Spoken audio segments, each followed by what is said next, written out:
Alhamdulillahirabbil alamin wal aqibatu lil muttaqin wala udwana illa 'alal zalimin. Asyhadu an la ilaha illallah la syarikalah wa asyhadu anna Muhammadan abduhu wa rasuluh. Allahumma shalli wa sallim wa barik ala Muhammad wa ala alihi wa sahbihi wa man tabi'ahum bi ihsan ila yaumiddin wa sallama tasliman katsira. Alhamdulillah para sahabat Al-Qur'an yang terhimpun di Al-Azhani, marilah kita bersyukur kepada Allah atas nikmat iman, nikmat Islam, nikmat ihsan, nikmat kesehatan dan kecepatan. Alhamdulillah kita pagi ini diberi kesempatan dan kesehatan untuk hadir di Yusuf Al-Sani. Sebagaimana biasa kita membahas ayat-ayat Al-Quran. Pagi ini kita membahas surah Fussilat ayat 6, 7, dan 8. Di bawah bimbingan Buya Rizal didampingi oleh Ibu Misdawati dan Pak Heri Hilmi Rashid. Dan telah diskusikan bersama Pak Hadril. Kita bacakan tadaburnya. A'udzu billahi minasyaitonir rajim. Qul innama ana basarum mislukum yuha ilayya annama ilahukum ilahu wahid fastaqimu ilaihi wastaghfiruh wa wailul musyrikin. Innallazina amanu wa amilus solihati lahum ajrun ghairu mamnun. Allazina la yu'minuna zakata wa hum bil akhirati hum kafirun. Sadaqallahul azim. Ayat 6. Qul innama ana basyarum mislukum yuha ilayya annama ilahukum ilahu wahid fastaqimu ilaihi wastaghfiruh wa wailul musyrikin. Qul innama ana basyarum, katakanlah aku hanyalah manusia seperti kalian. Ayat ini dibuka dengan kalimat qul, katakanlah, kata perintah. Allah membuka ayat ini dengan perintah, maknanya agama ini bukan pendapat Nabi Muhammad SAW, tetapi wahyu yang harus disampaikan. Seorang da'i bukan mencari popularitas, tapi menyampaikan amanah. Innama, hanyalah. Allah memakai gaya bahasa pembatasan. Itu maknanya fokus, batu penegasan, meluruskan persepsi manusia. Artinya manusia hidayah itu dimulai dengan meluruskan cara pandang. Kemudian kata ana, aku. Nabi Muhammad SAW berbicara langsung kepada manusia. Ini menunjukkan kedekatan, kelembutan, komunikasi personal. Dakwah yang paling kuat adalah menyentuh hati secara langsung. Kemudian kata basyarun, manusia. Nabi Muhammad SAW menegaskan bahwa dirinya adalah manusia. Artinya beliau lapar, sedih, sakit, diuji, tetapi tetap paling mulia. Artinya kesempurnaan bukan berarti bebas ujian, tetapi sempurna dalam menghadapi ujian. Mislukum, seperti kalian. Nabi Muhammad SAW mirip manusia lainnya secara fisik, tetapi berbeda dalam wahyu. Oleh karena itu, jangan merasa aku tidak bisa taat. Dan itu hanya untuk Nabi. Karena Nabi juga manusia, maka kalimat innama ana basarum mislukum, kalimat ini memberikan faedah retorika, yaitu menolak pengkultusan Nabi Muhammad SAW dan anggapan beliau sebagai malaikat atau anggapan beliau memiliki sifat ketuhan. Inilah pelajaran yang besar tentang tawaddu. Yuha, diwahyukan, itu bentuk kalimat pasif itu memfokus pada pentingnya pesan wahyu, bukan kepada pelakunya. Inilah pembeda terbesar. Itulah wahyu. Manusia tanpa wahyu mudah tersesat karena mengikuti hawa nafsu dan bingung menentukan salah dan benar. Kehormatan hidup ada pada kedekatan dengan wahyu. Ilayya, kepadaku. Wahyu diturunkan kepada Nabi Muhammad SAW sebagai amanah, bukan sebagai kemuliaan pribadi semata. Ilmu itu bukan untuk dibanggakan, tetapi untuk disampaikan. Innama ilahukum ilahu wahid, sesungguhnya Tuhan kalian hanyalah Tuhan yang esa.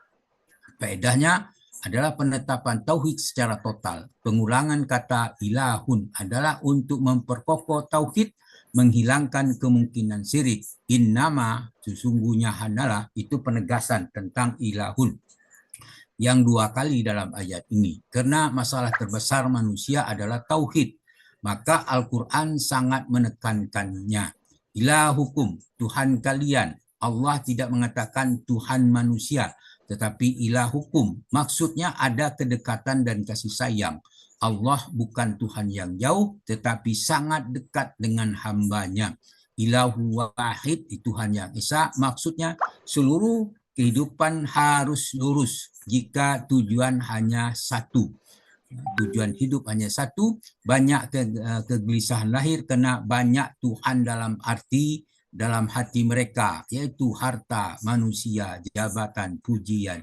Tauhid menyatukan hati yang cerai-berai, dan kata wahidah atau esa adalah uluhiyah, peniadaan sekutu dalam ibadah. Fastaqimu ilaihi, maka istiqomahlah kepadanya. Maka dimulai dengan huruf pa menunjukkan konsekuensi langsung, maknanya jika Allah esa maka wajib istiqomah, adalah kesempurnaan amal dan jalan yang lurus. Tauhid bukan hanya diyakini, tetapi harus dijalani. Istiqomah artinya lurus, konsisten, terus berjalan meskipun pelan. Allah tidak meminta sempurna, tetapi istiqomah. Karena itu, tetaplah kalian beribadah kepadanya. Efek retorikanya, pendengar tidak hanya diberi informasi, tetapi langsung diarahkan kepada tindakan. Kemudian lapas ini ada ilaihi, hanya kepadanya. Arah hidup itu harus satu, yaitu Allah. Bukan manusia, bukan dunia, bukan pujian. Ilaihi didahulukan setelah kata kerja yang memberi faedah menguatkan makna. Istiqomah hanya kepada Allah, dan orang tahu Allah hidup, arah hidupnya hatinya lebih tenang. Wastaghfiru, yaitu memohon ampunlah kepadanya. Setelah istiqomah kepada Allah, Allah kemudian langsung beristighfar. Kalian beristighfar karena manusia pasti lalai. Istiqomah pasti ada kurangnya. Maksudnya orang soleh bukan yang tidak berdoa, tidak berdosa, tetapi tetap cepat kembali kepada Allah. Kalimat istaghfiru adalah penutup kekurangan dan taubat dari kegelincir. Ini menunjukkan manusia tidak sempurna tanpa istighfar. Wawailul lil musyrikin, dan celakalah orang yang menyekutukan. Wawailul, celakalah itu setelah rahmat dan bimbingan Allah, Allah menyebutkan ancaman. Ini menunjukkan Allah Maha Pengasih, tetapi juga Maha Adil. Cinta kepada Allah harus disertai dengan rasa takut kepadanya. Kalimat wawailun dalam bentuk umum memberi makna ancamannya sangat besar dan azab yang mengerikan serta tidak terlukiskan. Kemudian diikuti dengan lil musyrikin, bagi orang yang musyrik. Syirik disebut di akhir ayat sebagai lawan dari istiqomah. Tauhid akan menyatukan hati, sedang syirik akan memecah hati. Kesyirikan di era modern ini tidak selalu menyembah berhala, tetapi bisa berupa mempertuhankan hawa nafsu, yaitu menurutkan kehendak hawa nafsu, bergantung total kepada makhluk, mencari ridha manusia lebih melebihi ridha Allah. Dalam ayat ini ada dua kelompok manusia yang kontras. Yang pertama, fastaqimu, beristiqomah dalam tauhid. Yang kedua adalah al-musyrikin, kelompok yang syirik dan penyimpangan. Kontras ini memperjelas jalan hidayah dan kesesatan. Kemudian ayat 7, Fusilat, allazina la yu'tuna zaka wa hum bil akhirati hum kafirun, yaitu orang yang tidak menunaikan zakat, mereka ingkar terhadap hari akhirat. Allazina la yu'tuna zakah, orang yang tidak menunaikan zakat. Ayat ini dimulai dengan allazina, kata sambung, artinya orang yang. Allah tidak langsung menyebut kaum tertentu, tetapi menggunakan sifat. Ya, isyarat ya bahwa isyarat kemuliaan atau kehinaan manusia itu di sisi Allah ditentukan sifat dan amalnya, bukan oleh nasab atau statusnya. Kalimat la atau tidak, penolakan kecil menjadi sebab kehancuran yang besar. Dalam Al-Quran, seringkali kebinasaan dimulai dengan tidak mau taat, yu'tuna. Artinya mereka menunaikan, memberikan, berasal kata ata, memberikan kesadaran dan tanggung jawab. Zakat bukan sekedar mengeluarkan uang, tetapi menyerahkan hak Allah dan hak manusia dari harta yang kita miliki. Zakat itu adalah mereka secara bahasa, yaitu makna secara bahasa artinya suci, tumbuh dan berkah. Allah menamai sedekah wajib dengan zakat karena membersihkan hati dari cinta dunia, membersihkan harta dan menumbuhkan keberkahan. Orang yang enggan berzakat biasanya bukan karena miskin, tetapi hati terlalu terikat pada dunia.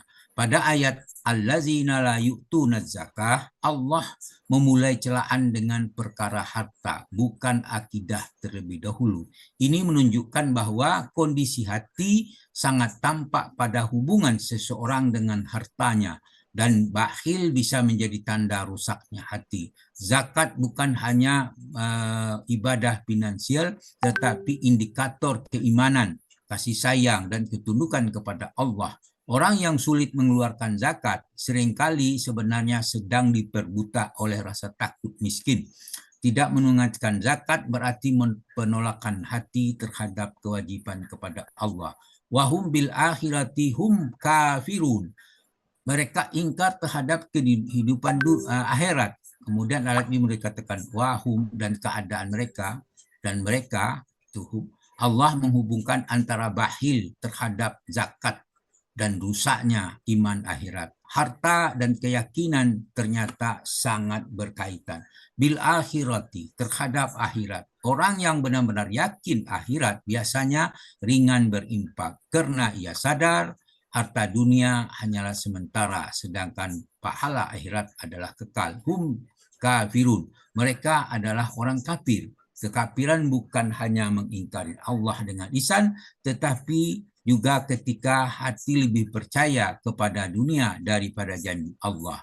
Akar masalahnya wahum bil akhirati hum kafirun. Mengapa seseorang berat berzakat? Karena lemahnya keyakinan kepada akhirat. Orang yang yakin hari akhirat, mereka melihat sedekah sebagai investasi abadi.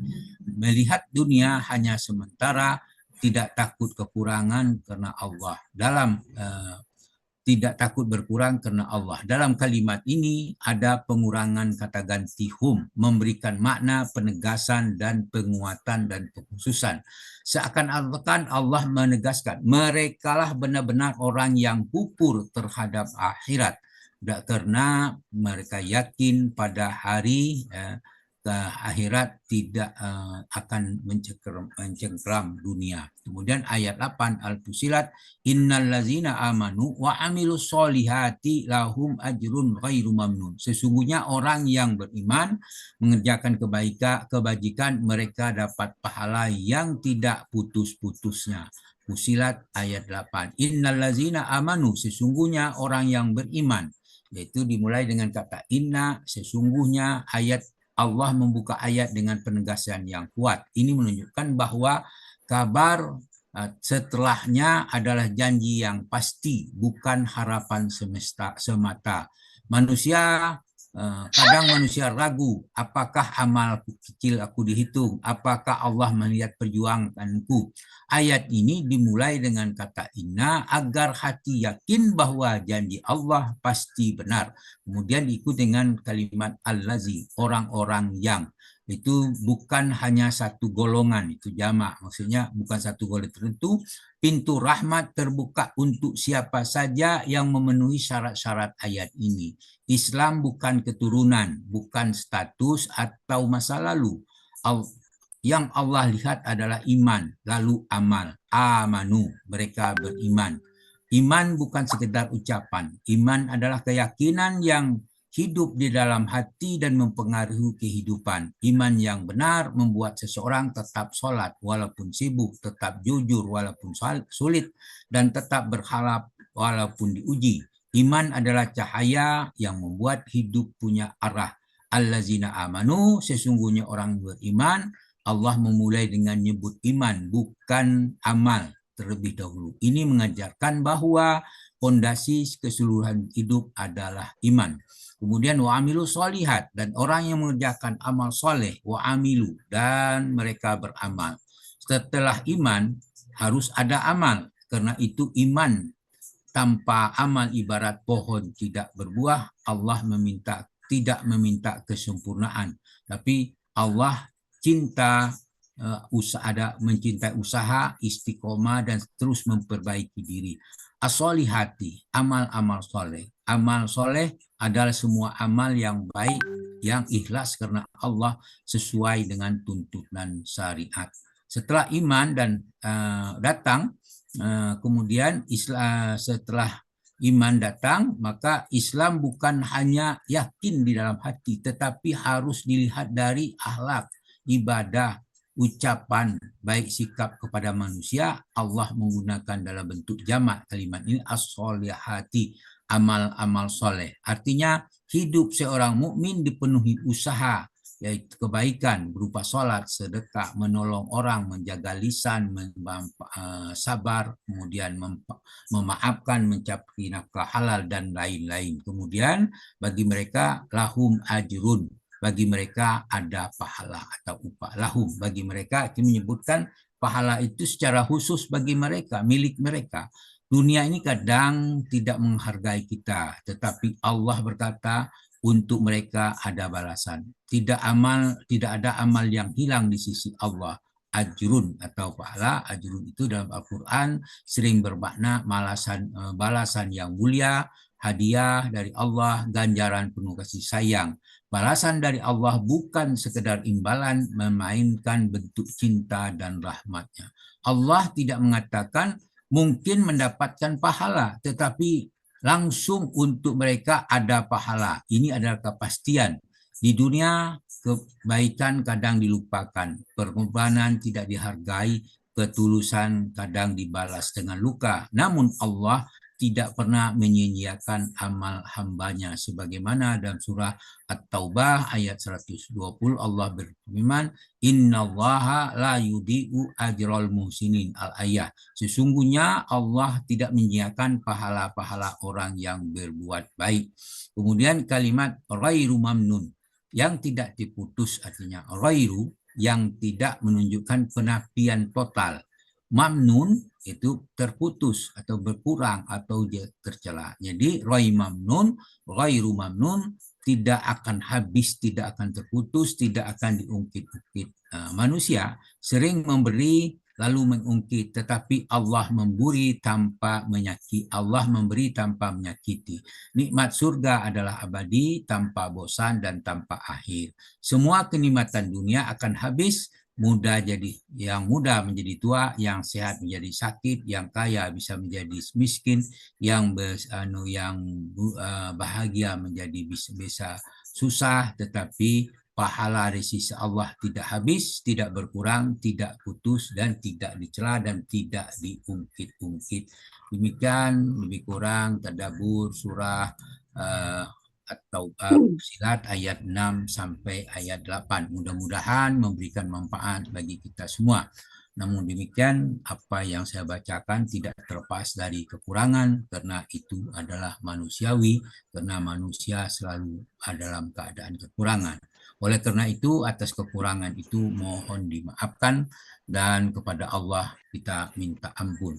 Dengan ucapan Alhamdulillahirabbil alamin, subhanakallah wa bihamdika, asyhadu an la ilaha illa anta, astaghfiruka wa atubu ilaik. Wassalamualaikum warahmatullahi wabarakatuh. Waalaikumsalam warahmatullahi wabarakatuh.